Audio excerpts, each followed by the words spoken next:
Nous allons tout changer et tout devoir bouleverser pour aller vers la civilisation du bas carbone. Nous consommons beaucoup de produits qui ont été fabriqués à grand renfort de carbone, et notamment par tous les pays qui continuent à produire leur électricité avec du charbon. Le charbon, c'est ce qu'il y a de pire. Donc, on va extraire 9 milliards de tonnes de charbon en 2022, c'est-à-dire plus d'une tonne par personne habitant de la planète. C'est considérable. Donc, nous, aujourd'hui, les Français, les Occidentaux, on pollue peu, mais nous sommes les receleurs des émissions des autres. Des Chinois, des Indiens, et puis même des émissions allemandes, parce qu'ils extraient de la lignite. Alors, la question, c'est comment est-ce qu'on change, comment est-ce qu'on peut influer sur le monde ? Je pense que la décroissance ne va rien apporter à la planète. L'investissement et l'innovation vont être des moteurs puissants de croissance économique. Aujourd'hui, on est capable de faire, grâce aux ingénieurs, grâce aux architectes, grâce aux entreprises qui nous accompagnent, grâce aux industriels, on est capable de faire des bâtiments bas carbone. Ce qui nous reste comme pouvoir, c'est un pouvoir de consommateur. Il faut réorienter la consommation du grand public vers le bas carbone. Et je pense que le grand public est prêt.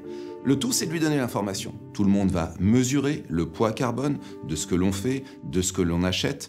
La ville va de toute façon devoir se réadapter, on va devoir construire des gares, on va devoir changer un tout petit peu la physionomie de la ville. Eh bien, construisons cette ville avec des matériaux bas carbone, issus du recyclage, issus du biosourcé, avec le bois, avec le chanvre. Donc l'écologie positive, c'est tout ça. C'est-à-dire notre capacité, à nous révolutionner.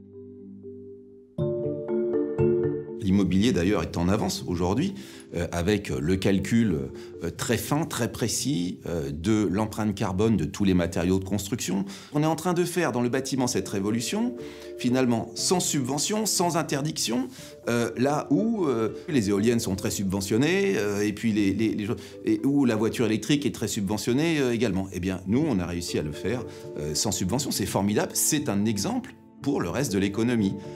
L'immobilier, le bâtiment, est en avance, je le dis, sur le reste de l'économie. Qu'est-ce qui peut permettre d'être enthousiaste aujourd'hui? La compréhension de l'environnement, c'est-à-dire inévitablement, on va passer au bas carbone. Ceux qui ont compris ça vont adapter leurs entreprises, vont adapter leur mode constructif, vont trouver des solutions, et pour eux, il y aura un grand avenir, bien sûr.